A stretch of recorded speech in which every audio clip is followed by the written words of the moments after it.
Operation Silent Night. This is a 10-month undercover operation targeting drug dealers throughout Flagler County, which concluded in a warrant sweep in which all 12 offenders were arrested. Flagler County Sheriff Rick Staley announcing the arrest of a dozen drug dealers. The Flagler County Sheriff's Office has concluded Operation Silent Night, a 10-month undercover operation targeting drug dealers throughout Flagler County. Along with illegal drugs, more evidence was found. The operation also resulted in the seizures of 7 firearms and $16,705 in cash. 3 operations resulted in trafficking charges, including trafficking in fentanyl. Interesting of note, during the same time frame, the Sheriff's Office responded to 41 calls for service related to overdoses. Arrest warrants were obtained, and the SIU SWAT team, Problem Area Crime Enforcement Unit, and K-9 Unit conducted a warrant sweep of the operation's targets. Let me just say this. I have a warning to the poison peddlers in Flagler County. We will continue to do undercover operations throughout 2025, so don't think that we're stopping just because we did a roundup today. And I want to remind you that if you kill someone selling your poison, we will investigate you for murder and send you to prison for a very long time. In fact, we just had a conviction just a couple weeks ago that resulted in a life sentence in a state correctional facility. Flagler County Sheriff Rick Staley. For Flagler's Local Morning News, I'm Karen Johnson. Good morning, Flagler County. I'm Rich Carroll. You're listening to Flagler's Morning News on Friday, December 20th. I was the second legislator in the state of Florida to endorse President Trump in the primary. And that did not come without a great deal of challenge, given who the other major candidate was in that race. State Senator Randy Fine talks about being asked by President-elect Donald Trump to replace Congressman Mike Waltz. Appearing on last week's Friday Free for All, State Senator Fine spoke about getting the call from Trump's staff. So they said, well, what do you want? What do you want? And I said, I don't want anything. I got what I wanted. President Trump won, and America has a chance to be saved. I said, but it sounds like you may want me to do something. And we walked through a list of things. And I told them, look, President Trump has to save America. If you need me to wash bathrooms in the White House in order to make him be successful, then that's what I will do. 3 days later, he found out what he could do. I was taking a nap. And when I woke up from my nap, I reached over to grab my phone. I burned my hand because it turns out if you get 1,000 text messages in a very short period of time, your phone will overheat. And I had 100 missed calls, and I wondered first who died. And then I saw President Trump's truth that he called on me to run. And I said, well, I guess that's what I'm going to do. And that's when this started. So I did not know that was coming out when it did. Fine says he's ready to move from the Florida legislature to the U.S. Congress. You probably want a guy who over 8 years has proven he's willing to grab the sword and run up the hill. You know, I'm the guy who stopped fake transgender surgeries on children in Florida. I'm the guy who brought school choice to everyone in Florida. I'm the guy who took on Disney when they tried to interfere in our elections. Those were my bills. From the WNZF Newsroom, I'm Daryl Moody.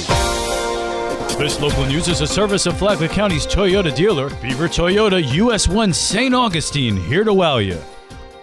Matanzas High School empowers students with cybersecurity skills for online safety. Matanzas cybersecurity students Adriana and Safiria say using general knowledge like birthdays and anniversaries as your password is never secure. Please do not use your name and your password. Safiria says words or phrases that are personal and meaningful only to yourself should be used. Make it 2 personal things that you like, combine them together. Adriana explained that simple passwords are easily hacked, so choose something no one else knows and add special characters for added security. As long as you include that variety, make sure it's long. Don't do like, hi, 1, 2, 3. When asked where to start with creating a secure password, Safiria suggests using a basic word and make it as long as possible by adding characters like pound signs and asterisks. It's important to include a variety of characters, numbers, symbols, uppercase, lowercase. You can catch Teresa Rizzo and the voices of Flagler's future on WNZF Sunday mornings at 10 o'clock and on the Flagler radio app anytime you like. From the WNZF Newsroom, I'm Abby Stevenson.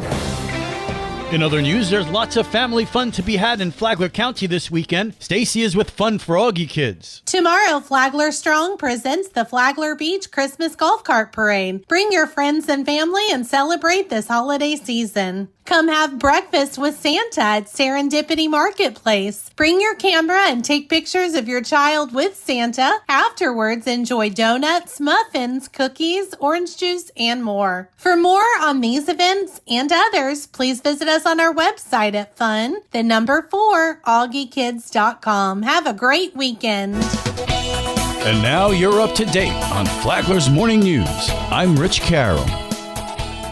And now, Mike Lee Show with your WNZF local sports update. WNZF Sports Network was on the pitch for a pair of crosstown soccer showdowns. Tuesday, the FPC girls hosted Matanzas. And Isa Camarez with the goal for FPC. Isa Camarez put FPC ahead in the 14th minute. I think our team played well. We had good chemistry. I just tried doing my best to benefit the team. The Pirates tied it 74 seconds later. On the cross, and that is a goal.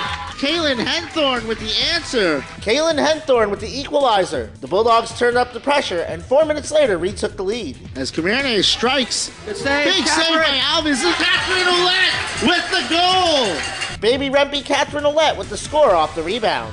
I just think that we connected our passes really well, and we kept the ball in frame most of the time. Ouellette was voted News Journal Athlete of the Week. From there, the Bulldogs would add goals from Lacey Clay and Skylar Strickland, but the stifling defense was the key to a 4-1 win. FPC defender Marley O'Fallon on stopping the Pirate attack. I know how good their strikers and forwards are. As long as we can just connect in the backfield and get it up the field, create those chances, I think we're doing great back there. Coming into Wednesday, the Pirate boys had a 4-game unbeaten streak against the Bulldogs. He shoots, he scores!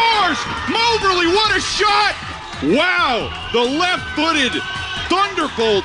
2 minutes in, Moberly got his 15th of the year. A Rami Amiri score off a corner in the 28th minute proved more than enough for the Dogs to get their first win against the Pirates in 4 years. Tegan Paulo had his 8th clean sheet in the 2-0 win. The feeling tonight, it's unmatchable. We have warriors all over the field. I can't even call them teammates anymore. We have warriors. Bulldog coach Ramton Amiri. I told my boys I've never had the pleasure of beating them as a player, and I never had the pleasure of beating them as a varsity head coach, so I wanted to share that feeling, especially with those seniors. Both games can be seen on the Flagler Radio YouTube channel. Monday, the Pirate girls basketball team was in my backyard, defeating St. Joseph 57-25 for their 5th win of the year. Caitlin Smith had 18. It's been fun, trying to put in hard work, trying to get the girls more together as a family. We're slowly getting there. Coach Ethan Buchanan on the quick start. It's a young team, but teamwork, communication, the relationship they have on the court, it really makes a difference. FPC Wrestling won both district meets this week. The boys host regionals next month.